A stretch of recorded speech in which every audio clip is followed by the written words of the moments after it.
Время новостей на канале Абаза. В студии Марина Будба. Здравствуйте. Сегодня в выпуске. Абхазия простилась со Станиславом Лакоба. Его похоронили в родовом селе Лыхны. Абхазская юридическая неделя. Событие приурочено к 80-летию со дня рождения первого президента республики Владислава Ардзинба.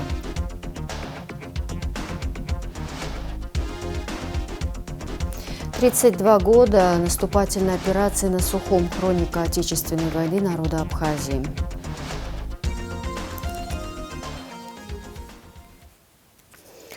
Церемония прощания с государственным и политическим деятелем, ученым и публицистом Станиславом Лакоба состоялась в Государственном драматическом театре имени Самсона Чанба. Руководство Абхазии во главе с президентом Бадре Гунба простилось с политиком. Провести Станислава Лакоба в последний путь пришли тысячи граждан республики со всех уголков Абхазии. Его похоронили в родовом селе Лыхны Гудаутского района. О церемонии прощания расскажет Заур Кварча. Абхазия простилась с одним из самых ярких и значимых деятелей своей новейшей истории – Станиславом Засимовичем Лакоба. Государственный и политический деятель, ученый, публицист, ветеран национально-освободительного движения. Он ушел из жизни на 73-м году. Его имя навсегда вписано в историю страны.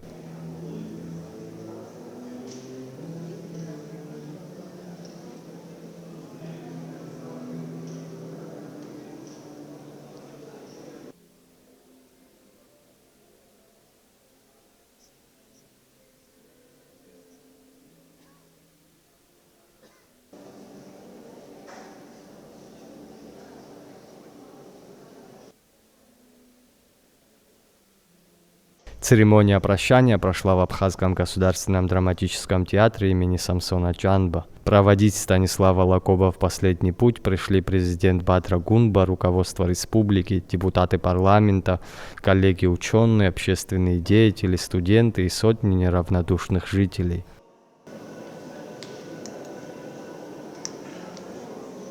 Сегодня Абхазия прощается со своим достойным сыном, ветераном национально-освободительного движения, видным государственным, политическим и общественным деятелем, профессором Абхазского государственного университета, кавалером ордена Ахзебша второй степени, лауреатом государственной премии имени Дмитрия Гулия, заслуженным деятелем науки Республики Абхазия Станиславом Засимовичем Лакоба. Он был одним из значимых представителей Абхазского национального освободительного движения и политической жизни страны, который оставил заметный след в современной истории Абхазии. Деятельность Станислава Лакоба охватывала широкий спектр политических, научных и общественных сфер, что позволило ему внести существенный вклад в формирование абхазской государственности. Станислав Засимович прожил яркую, насыщенную жизнь. Он верно служил Отечеству, какой бы статус ни занимал – ученого-исследователя, блестящего публициста, государственного деятеля. Его безвременный уход – большая потеря для нашего общества и страны. Путь Станислава Лакоба – это путь служения своему народу. От работы журналистом, археологом, исследователем истории до руководящих государственных постов в самые сложные годы. В 1991 году он был избран депутатом Верховного Совета Абхазии и стал ближайшим соратником Владислава Ардзинба. В годы войны именно этим людям предстояло взять на себя тяжесть решений, от которых зависела судьба народа.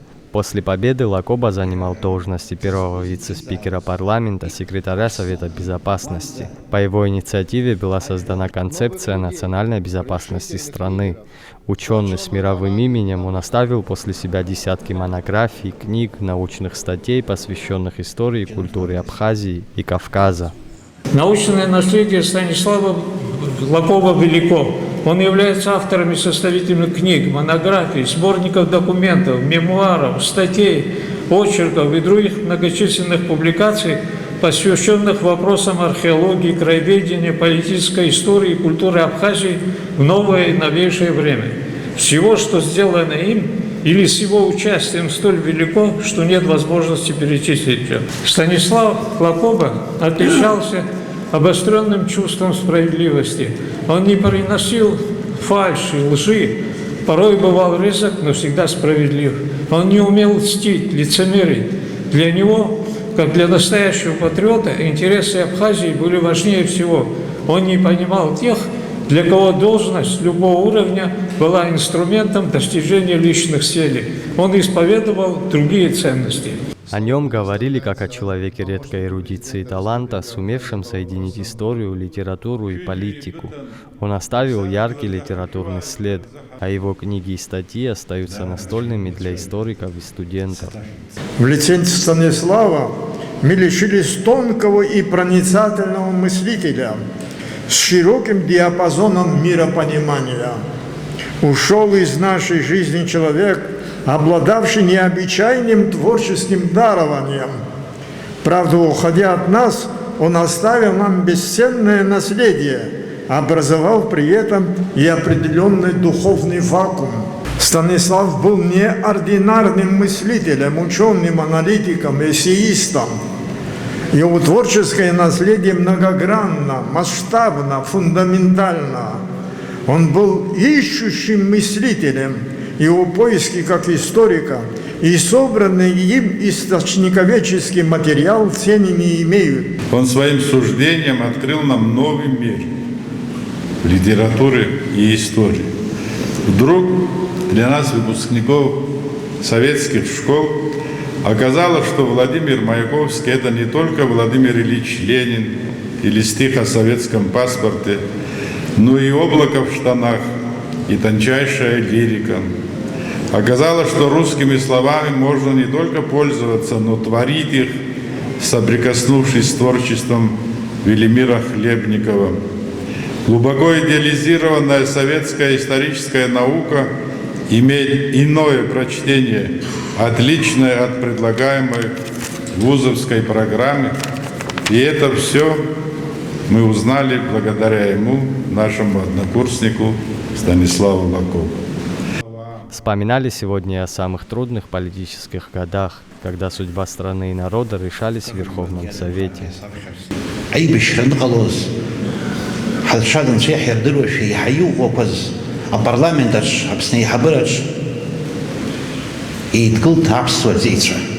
Владислав Арзенба, Юрий Воронов, Станислав Лакоба и Рацюйдзина Рызенбак зеге аныка бик ирахшазша аяша зхуз зыжлар зыха зыштата хамзуаз агвах змаз абсинге антазге ялукар яхава жранза абсни абсойлари рызбух зымдуру рахарбевш збжита гани чайбус ахабызман хаши якшус.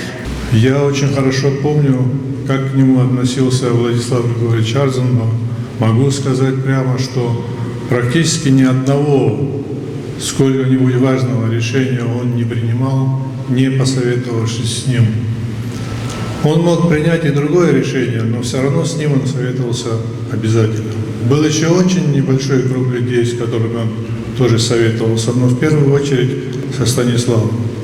И это говорит о том, что его могучий потенциал ценили все, и его коллеги, и наш будущий президент. И так или иначе, все равно вынуждены были уважать и его противники, и враги тоже. В выступлениях коллег и друзей звучали не только воспоминания о его научном и политическом наследии, но и слова личной благодарности. В адрес семьи Станислава Лакоба пришли десятки телеграмм с соболезнованиями от научных центров России и Кавказа и от абхазской диаспоры за рубежом. От имени семьи с благодарностью к собравшимся обратился брат Лаврентий Лакоба.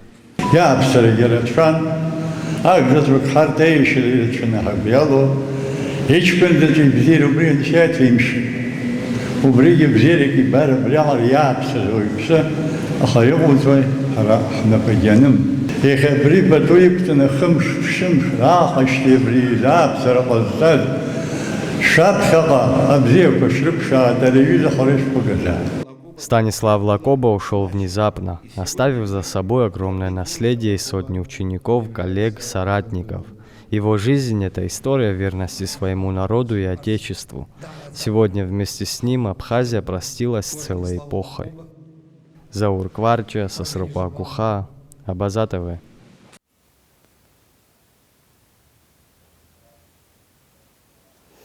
Последняя публичная лекция Станислава Лакобы была организована благотворительным фондом «Масарки». Станислав Засимович рассказал о некоторых фактах из современной истории Абхазии, политической жизни конца 80-х, Верховного Совета, о принятии Конституции 1994 года. Лекция прошла в рамках серии выступлений по материалам архивного проекта фонда «Память». Лекция об истории грузино-абхазского конфликта, о предвоенной обстановке, о первых днях войны и роли отдельных личностей. На первый взгляд мероприятие довольно рядовое. Ведь сколько уже сказано, написано, изучено, человек, интересующийся без труда, может составить более-менее полную картину событий 30-летней давности. Но все приобретает совсем другой оборот, если рассказчик Станислав Лакоба. Не просто историк, а непосредственный участник тех событий. В его лекции даже самый осведомленный человек найдет новые детали. 14 августа, когда все началось, когда начались военные действия, в этот день в Адлере приземлился Ту-154, на котором находился спецназ Грузии. На случай, если здесь будут события, и, значит, парламент, депутаты будут пересекать Псову, их там задержат по соглашению Дагомысскому сговору и передадут там, скажем, властям Грузии. А все было связано, в принципе, с тем, что 24 июня было подписано вот это Дагомысское коммюнике, в котором говорилось о том, или Дагомысский сговор, как мы говорим, в котором говорилось о том, что Российская Федерация и Грузия договариваются совместно вести борьбу против террористов, сепаратистов, вот, оказывать содействие друг другу. Вот это, в общем-то, этот документ потом и попал мне в руки уже после войны, ну никак не сам документ, он был опубликован, кстати, в газете «Свободная Грузия», просто мы об этом не знали ничего.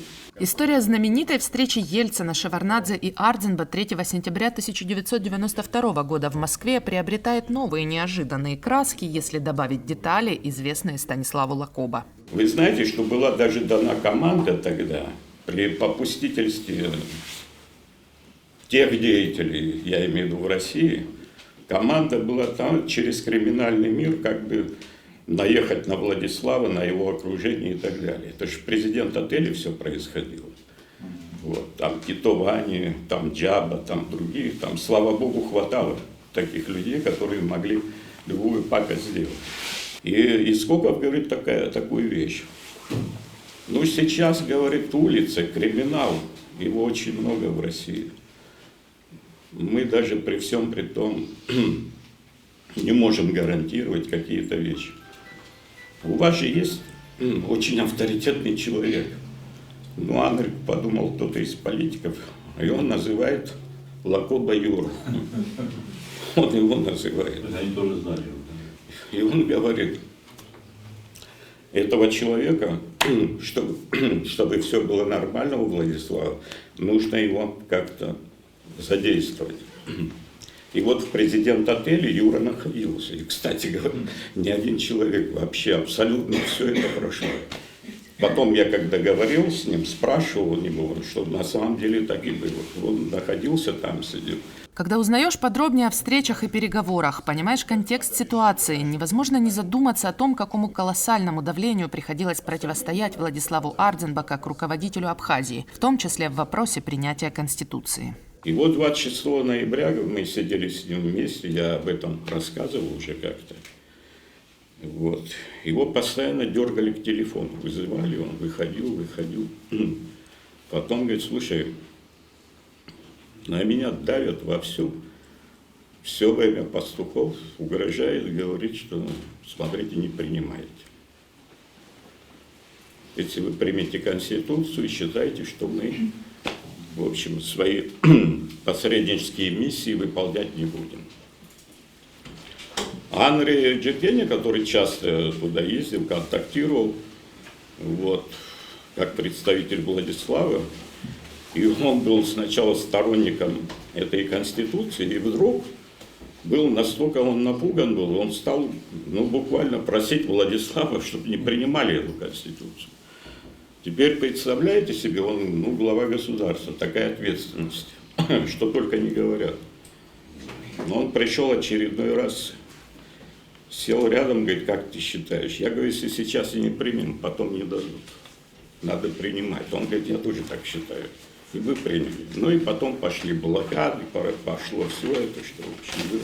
Более часа продолжалась лекция Станислава Лакоба. Еще столько же он отвечал на вопросы гостей. Благотворительный фонд «Асарке» совместно с галереей «Ауада» для того и задумали такой формат, чтобы любой желающий мог пообщаться с живым свидетелем исторических событий. В моей жизни не встречались очень важные люди. Сегодня я с гордостью говорю, я знала, знаю одного, другого человека, исторического деятеля. Это формировало меня. Я также понимаю, как это оказывает влияние сегодня на формирование других людей. И все-таки дает ценные сведения о том пути, который прошел народ Абхазии. Лекции в рамках текущего цикла проходят один раз в 2 недели. Следующим спикером выступит народный артист Абхазии Кисоу Хагба. Он расскажет о том, как работал абхазский театр в непростое время конца 80-х, начала 90-х. Надежда Боровикова, Инала Гухава, Абаза ТВ.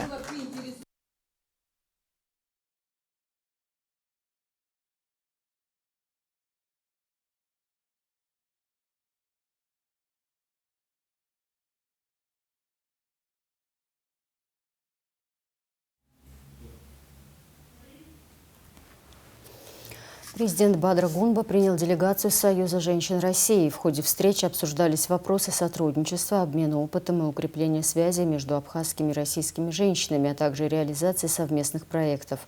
Государство высоко ценит роль женщины во всех ключевых сферах политики, общественной, культурной и социальной жизни. Партнерство Союзов женщин Абхазии и России имеет большое значение и способствует укреплению связи между гражданами двух стран, подчеркнул президент. Председатель Союза женщин Абхазии Виктория Хурхумал отметила, что организация за короткое время провела ряд значимых мероприятий, наладила международные контакты и намерена воплотить в жизнь идеи, которые высказывались в ходе круглого стола, прошедшего на днях в Сухуми.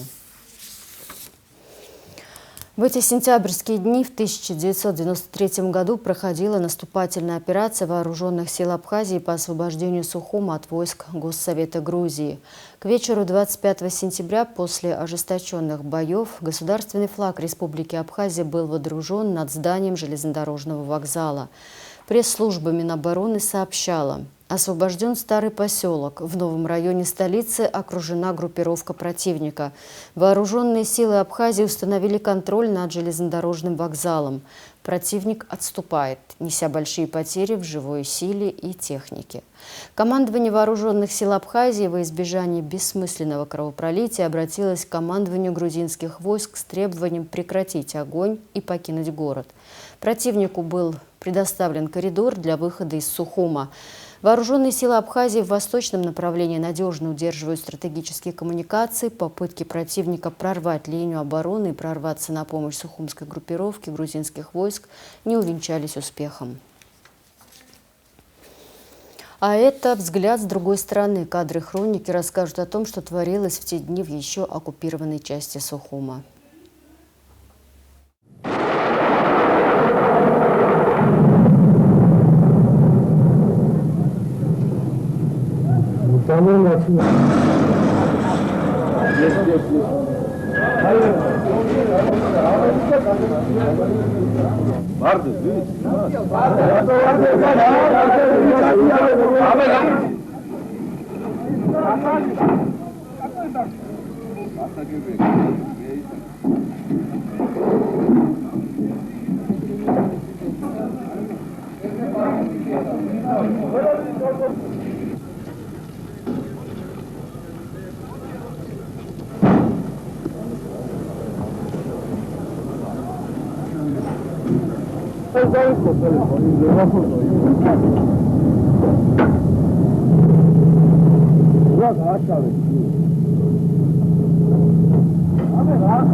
Government positions look increasingly weak.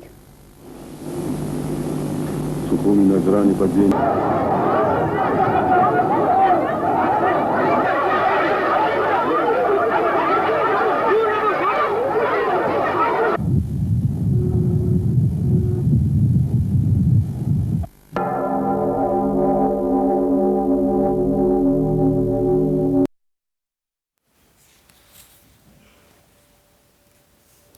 Хроника сентябрьской операции из цикла телевизионных фильмов «Тали Джапоа. Дневник войны» свидетельствует о тяжелых боях за освобождение Сухума.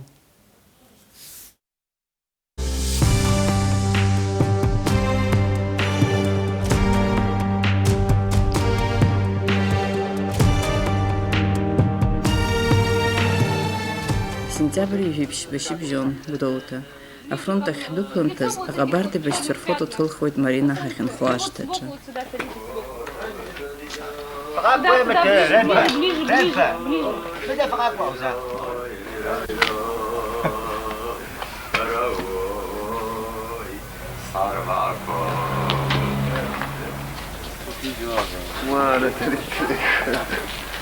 Афонджатспе а госпиталях нахнет галейти хамютна. Я вот за этими 16-этажными домами цвется. Пятиэтажные дома брали, мы там не ранее. Что права псом? Молодец, просто. И под замах сколько кралов побрабил, я отгал. Шнапов, да? Шнапов, да. Еще понимаете, как выдохал иудейцев. Обчиха порума ялумом знаете хулаву. Обчиха порума. Ну да, вот хехса видишь. И то хазрат свою мускан шерашана бхуз. Хлеб-то хлеб брать вон шараться. Аж сахар кузараться. Шо, как молодых лет, да. А саса широка мус. Нарвались на пулеметчик, грифию, зяхбан. Взяли их, перегородили дорогу. Какой нам сдаваться, их надо убивать всех. Сдавайтесь, я хавальк. Говори. Тимур, рассказывай, как там было. Нормально было все. Быстро. Как пошли на наступление? Как мы пошли, нас подбили. Внешние, да? Да, это было где? От Чадара пятиэтажки. Да. Вы хоть успели там? А мы тоже стрельнули пару раз. Да. Да. Доктор, идите сюда. Но это быстро. Я думал, в Сухуми поедем. Поедем да. еще? А что? Ну, БМПшку сожгли, теперь придется. Совсем сожгли? Да. А ребята другие? А? Другие ребята? Другие тоже ранены, но легче. Я самый тяжелый. Да. Прекрасно. Самый тяжелый уже бегал, уже все. Прекрасно, просто прекрасно, если ты самый тяжелый и в таком состоянии. Да, остальные все нормально. И сколько дней ты уже лежишь? С 16. А какое было ранение? Что за Да, ранение? это ерунда. Что не Грудную скажешь? клетку. Грудную клетку. 4 ребра, легкие, рука. Рассказывай. Это никому не нужно. Это все мое. Ты бы вернулся мне тоже, да? Че меня снимать? Меня-то что снимать? Вот они нас. Если вот эти девчонки нам помогали, там тоже Мадина достали. Они нам очень помогли. Эти девчонки тоже как привезли сразу вокруг нас. А их вот конкретно. Лариса, как фамилия? Лариса показалась. Это полное. Главное в реанимации. Ну вот эти наши сестрички нам помогали. Да. Это им спасибо. Война закончится, мы благодарим. Все, спасибо.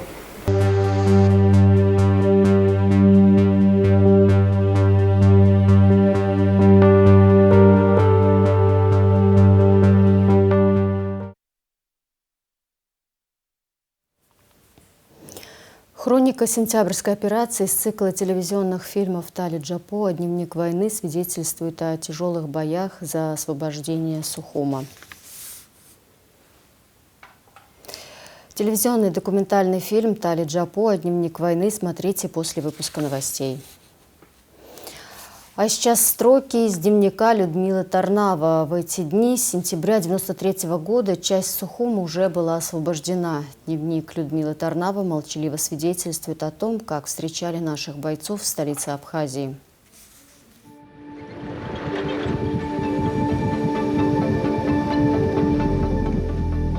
Перед наступлением на нашу улицу бои были очень сильными и длились почти всю ночь. Когда абхазцы вошли к нам во двор и заняли уже вокзал, все вещи снова занесли и распаковали. Начался обратный процесс – грабежи, занятия домов и квартир, кроме, слава богу, убийств.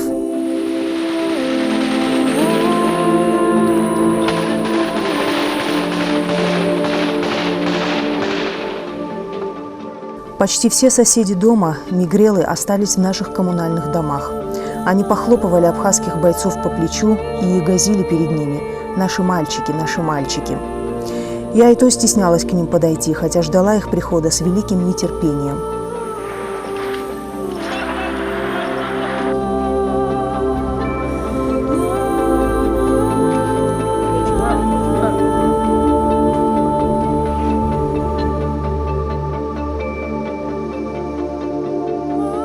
Я достала свою табличку с фамилией, снятую с 1989 года, и повесила.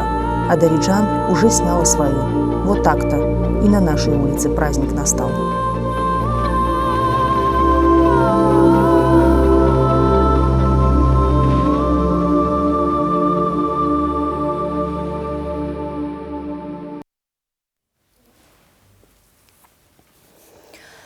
Имя твое, Владислав. Многих новорожденных времен Отечественной войны народа Абхазии, родившихся после нее, называли именем Владислав, отдавая таким образом дань высокого уважения и почитания заслуг первого президента Абхазии Владислава Арденба.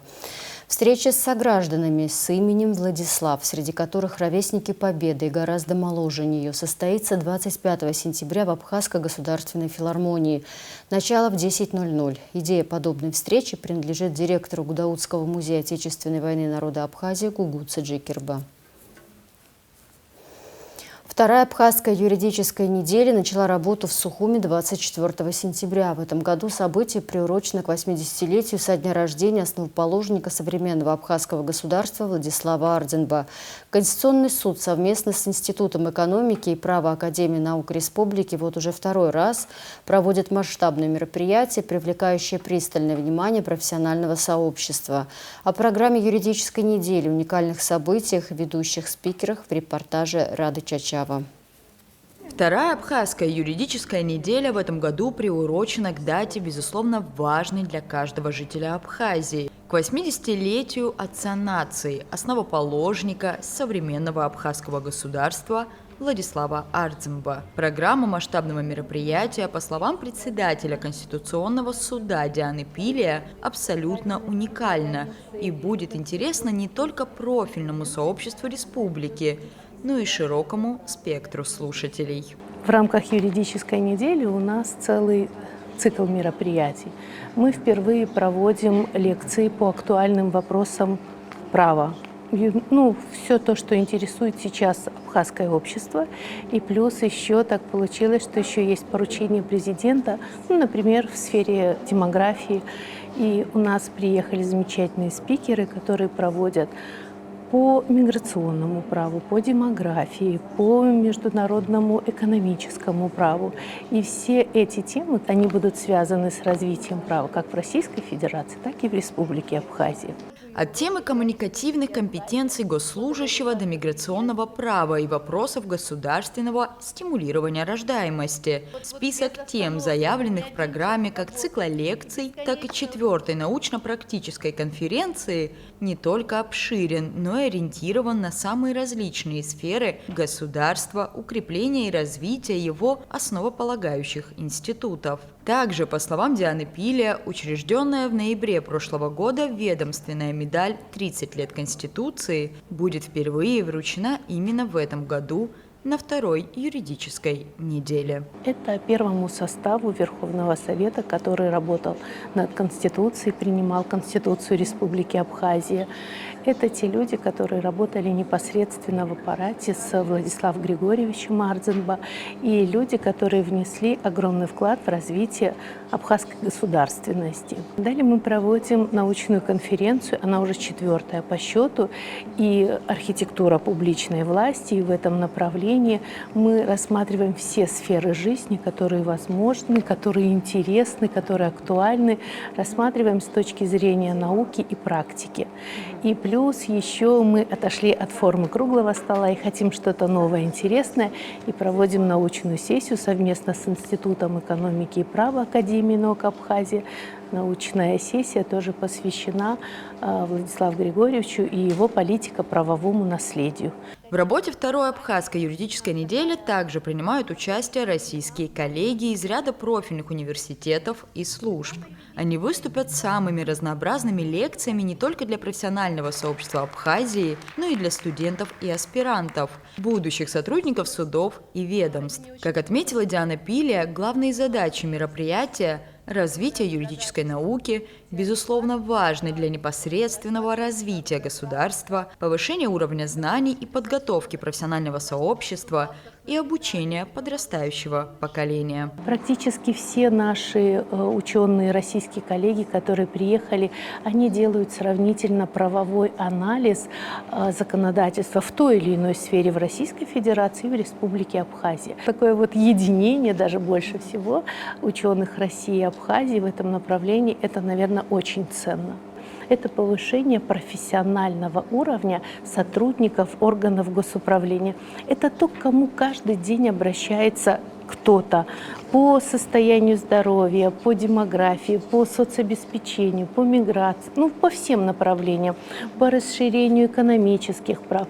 То есть это нужно для того, чтобы мы повысили профессиональный уровень тех специалистов и сотрудников, которые работают в организации. Программа научной сессии «Свобода об сны. Смысл всей моей жизни» включает в себя темы по-настоящему интересные для самого массового слушателя. Например, будут представлены лекции о вкладе Владислава Арзенбо в развитие парламентаризма в республике, становлении и развитии госорганов Абхазии, специфике абхазской судебной системы и многом другом. Подробнее об обширной программе сессии нашей съемочной группе рассказала директор Института экономики и права Анна, соорганизаторов мероприятия Фатима Камке. Мы каждый год стараемся сделать все более интересное наполнение этих мероприятий, чтобы было не только традиционное, говорят, умные, выдающиеся люди, и остальные пассивно слушают. Нам очень хотелось, чтобы был элемент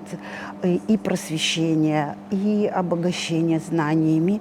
Ну, естественно, в привязке к актуальным событиям Республики Абхазия, в жизнедеятельности общества. После торжественного мероприятия, вручения наград, открыть таким новым форматом, это научная сессия, в которой было подготовлено ряд докладов, сообщений, которые бы раскрывали политико-правовое наследие первого президента. Ну, во-первых, это идея строительства государства, как она воплощается, исходя из теории принципа разделения властей, ветви власти, как, в частности, например, я готовила доклады, я надеюсь, завтра на площадках конференции все-таки удастся озвучить основные идеи о том, какой вклад он внес в части институционализации науки, которая должна служить как раз-таки вопросам построения государственности.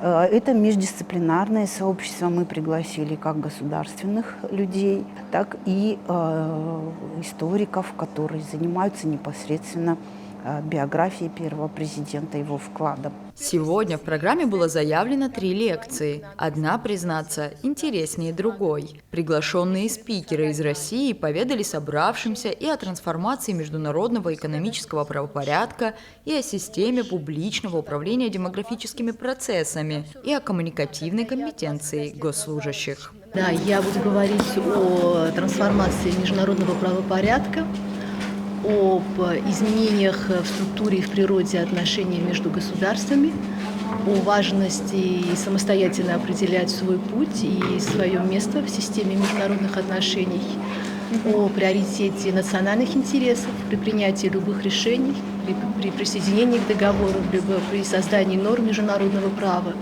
Потому что мы вступили в эпоху, когда на первый план выходит национальная идентичность, национальное самосознание и право каждого государства, чтобы его голос был услышан на мировой арене. Ну, вообще, мне кажется, эта лекция абсолютно полезна для каждого человека планеты, потому что затрагивает вообще глобальную проблему демографии. Об этом говорить нужно всем и каждому, но, конечно, в первую очередь представителям государственных структур, будущим специалистам, которые на данный момент являются студентами, для того, чтобы эту проблему решать. Есть такой термин «специалист, находящийся в сфере повышенной речевой ответственности». Кто это? Это вы, журналисты, это дипломаты, да? Это все, кто связан со словом. И именно юристы в первую очередь к этой категории относятся. Поэтому только мы открываем рот, и все понятно нам, кто перед нами, что это, да, только написан текст, и тоже нам понятно. Автор текста очень ярко просачивается. Не случайно Сократ говорил: «Заговори, чтобы я тебя увидел». Поэтому коммуникативные технологии, конечно, это очень важно для юристов. Вторая абхазская юридическая неделя проходит в столице республики с 22 по 26 сентября. Организаторами выступили Конституционный суд Абхазии и Институт экономики и права Академии наук Абхазии. Рада Чачава, Владимир Капуза, Абаза ТВ.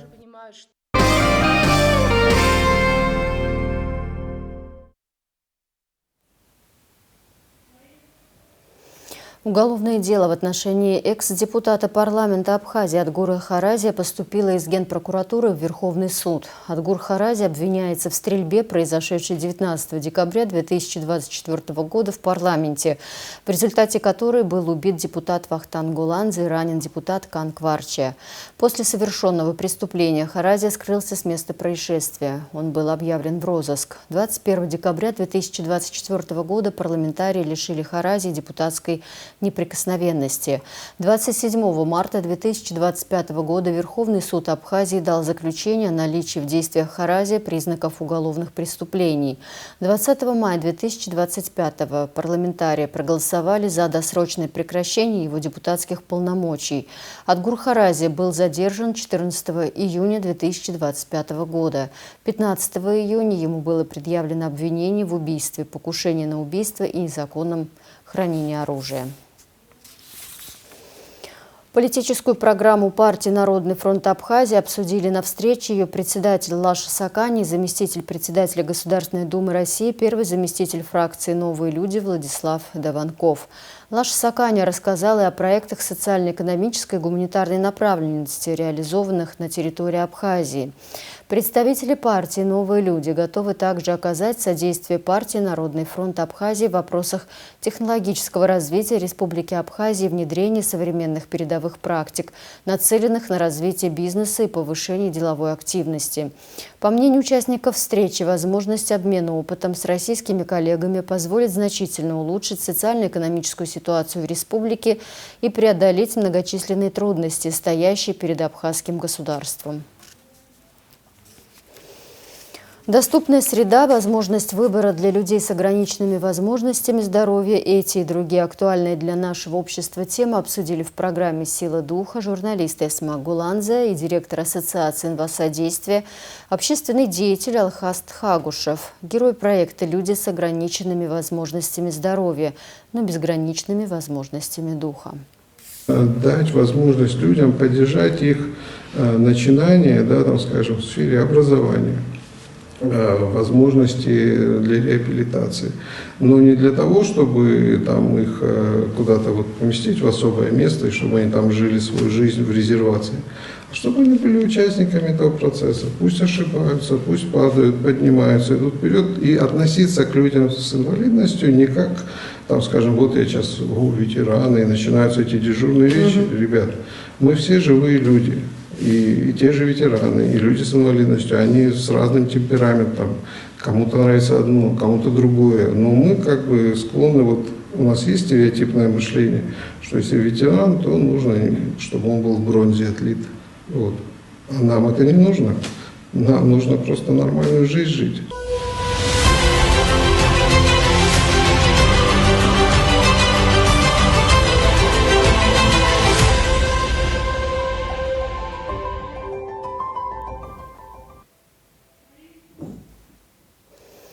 Смотрите новый выпуск программы «Сила духа» с Алхасом Тхагушевым в четверг в вечернем эфире телеканала. Команда абхазских школьников заняла 7-е место в играх «Зорница 2.0», сообщает Апснепресс. Министр просвещения Хана Гунба встретила и поздравила участников Всероссийской военно-патриотической игры и победителя в номинации «Лучший командир отряда» Руслан Свижба. В состязаниях саперов 2-е место в личном первенстве заняла Алиса Кабба. По итогам игр отряд из Абхазии занял 7-е место, а в военно-тактической игре 4-е. Министерство просвещения в качестве поощрения оплатит участникам команды вместе с руководителями поездку в Санкт-Петербург на осенние каникулы.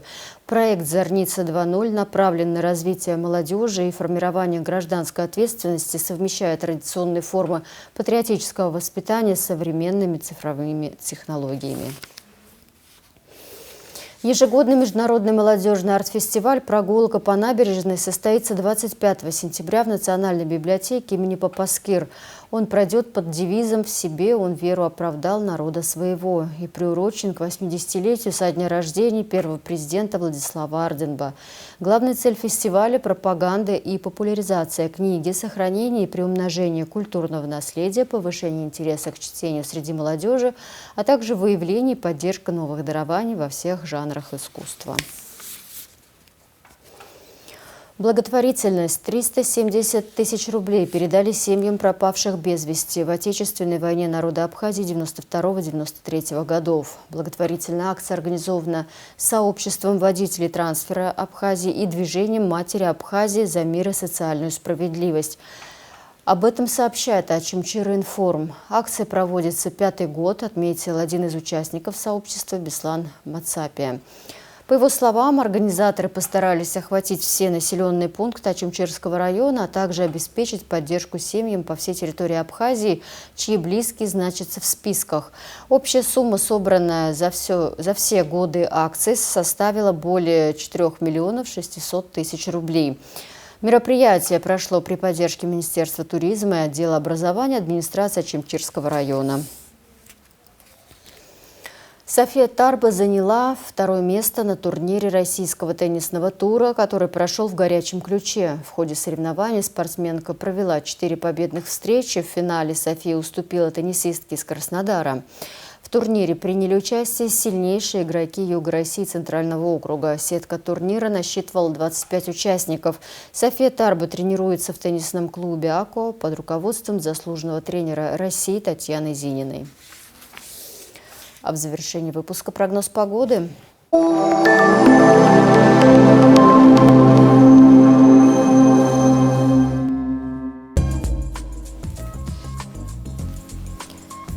25 сентября в Абхазии ожидается переменная облачность без осадков. Атмосферное давление повышенное. Ветер слабо умеренный 2,7 метров в секунду.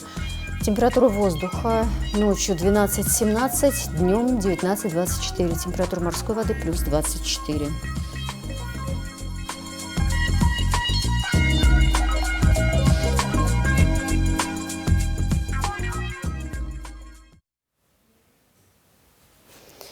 На этом пока все. За развитием событий следите вместе с нами. До встречи.